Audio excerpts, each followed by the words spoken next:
The title of this video is What If I Fail? And what am I talking about? I'm talking about the perils of cartooning, trying to do it full-time, running a YouTube channel. Is it worth it? Am I gonna make it? I guess you could say just life in general.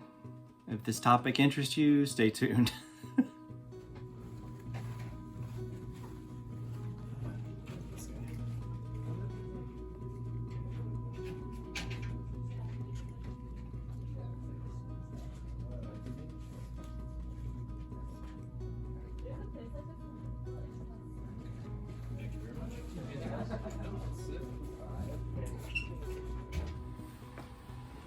All right, let's start with the YouTube channel.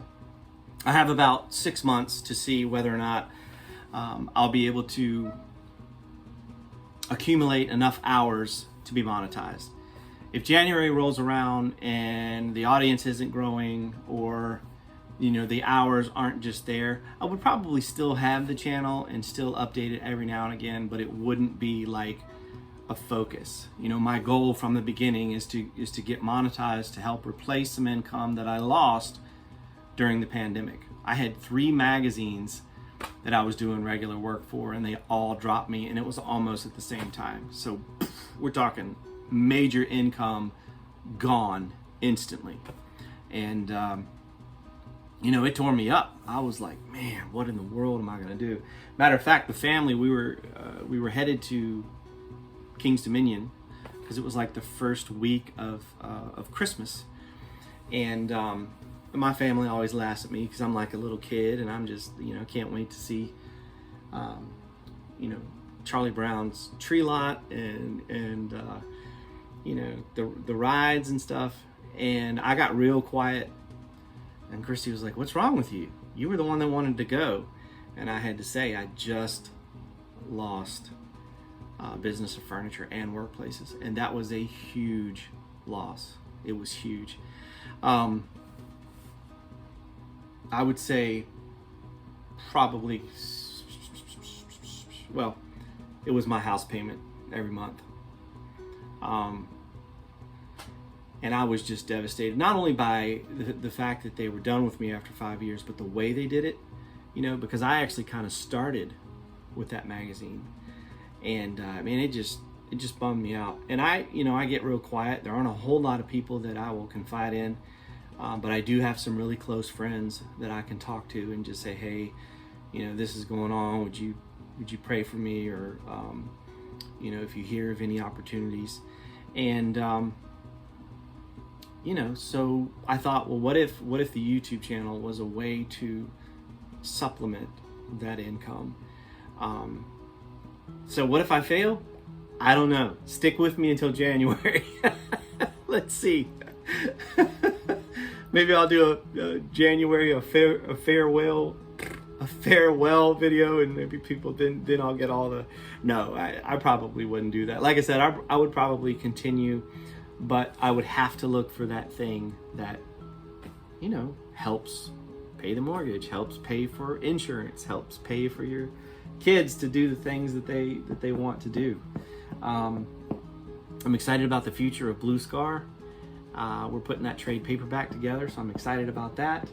I'm hopeful that there will be a Star Wars collection one day of all the strips that I've done over the past 6.5 years, 6 3/4 years. As far as cartooning, I like to tell people, if you're cartooning but you also have a part or full-time job, you're still a cartoonist. Don't beat yourself up about that. There are a lot of folks that worked 2 jobs and still did their cartooning, and they were scared to take that leap. And then let me tell you something, after you take that leap, it's still scary. You're like, oh my gosh, what have I done? But if you love it and you believe in what you're doing, then stick with it, and don't let anyone ever tell you, oh, because you're not, doing it full time, you're not a real artist. Absolutely, you are. Absolutely. And people fail every single day. But one of the main differences is surround yourself with good friends, people that are going to be positive influences on your life, people that aren't going to drag you down and take shots at you, because that's really annoying. But people that, you know, say, hey, I'm in your corner, because that's important. And you know, if you are someone that prays, then pray. If you're not, surround yourself with people that, you know, have those positive vibes. So a little bit of advice mixed in with some fun. We're going to do some drawing. We're going to look at number 7 on my top 10 countdown, my all-time favorite comic books. To be honest with you, 7, 5, 4, 3, 2, 1, they're not going to surprise you. You're going to say, I see that. I see those influences in your work. I kind of knew you were going to say that, but it's still fun. So stick around, and thank you for being here. Take care. All right, this week, get you some paper and a pen or a pencil, because we are going to draw a T-Rex. That's right, I just finished watching, Tyler came home for the weekend and we watched the Super Mario Brother movie, which I loved, and we'll watch this movie called 65 with Adam Driver, and it was really cool. So I thought, well, what if we drew a T-Rex? So get your paper, and let's start with, it's kind of a square oval. Let's say a square oval, a squoval. Okay, so a shape that looks like that. And then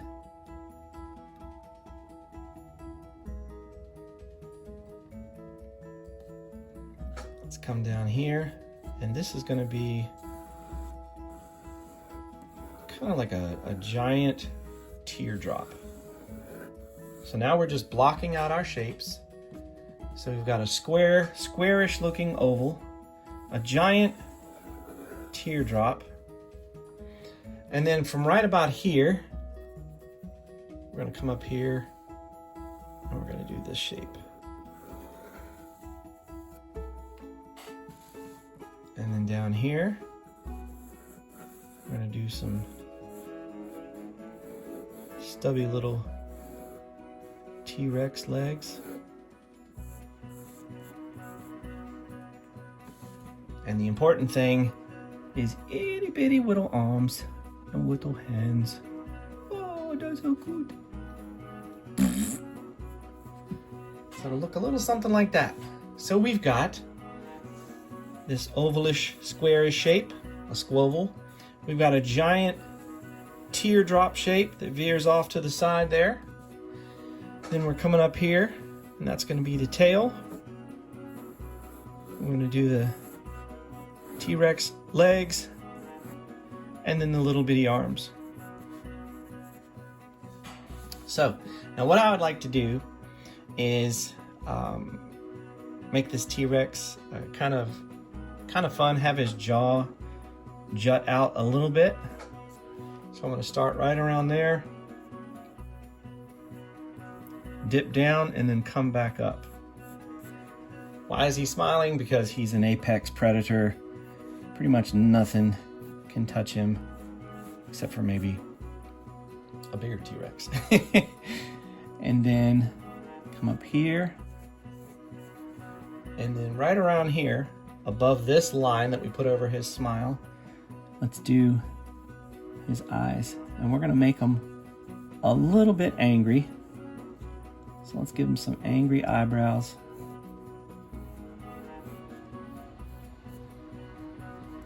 And then he's gonna be looking off to the side like he sees a meal that he's about to eat. And then here, we'll do some little nostrils.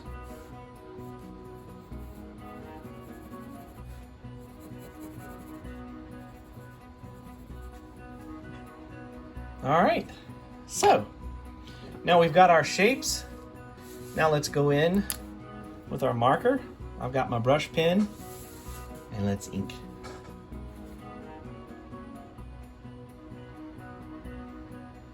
Now when I pull that brush pen down and over, I change how much pressure I put on it. If you bear down, you get a really, really fat line. And then if you ease up on that, then it'll get thinner. See? And it just looks cool. So I'm gonna do that on the back of his little leg. I'm gonna give him some sharp, jagged toes. Looks like that. And then I'm gonna repeat it on that other side. Just like that. All right.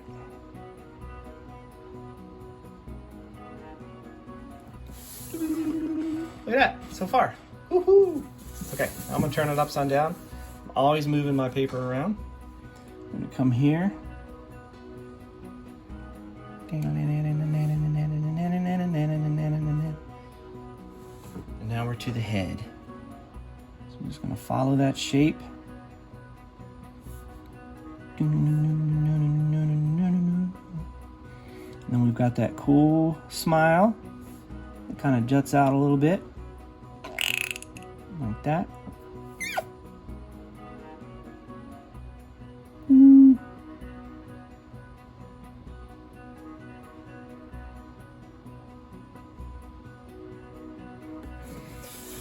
All right, cool. We're getting there. Now let's get his little bitty, teeny tiny baby arms. Oh, that had to make him ornery. He's got little baby arms, and he can't play the trumpet.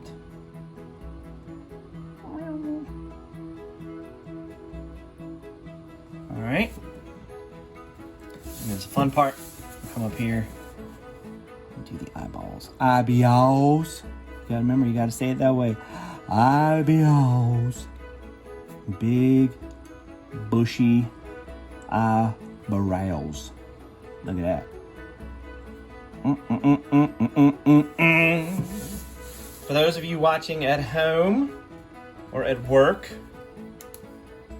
help me name this guy or gal. What kind of name? What kind of name should we give our T-Rex? Let us know in the comments below. I'm almost finished up here.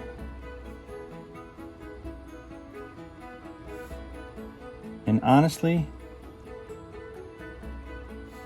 if you name it, or if you want to own this artwork, just let me know. I'll sell it to you. It is on 9x12 Bristol, and it is pencil and brush pen. There we go. Stay tuned for number 7 on our countdown. Here's a recent pickup, Monster Force Dracula. If you have not seen this cartoon, you can check them all out on YouTube. It is so fun. That is my first Monster Force figure. Now, what is number 7 on my countdown? You probably guessed it already. Rom the Space Knight. That's what I'm talking about. We're going to be looking at that amazing comic series by Bill Mantlo and Sal Buscema. And there were 75 issues, and I have them all, and I'm going to show you.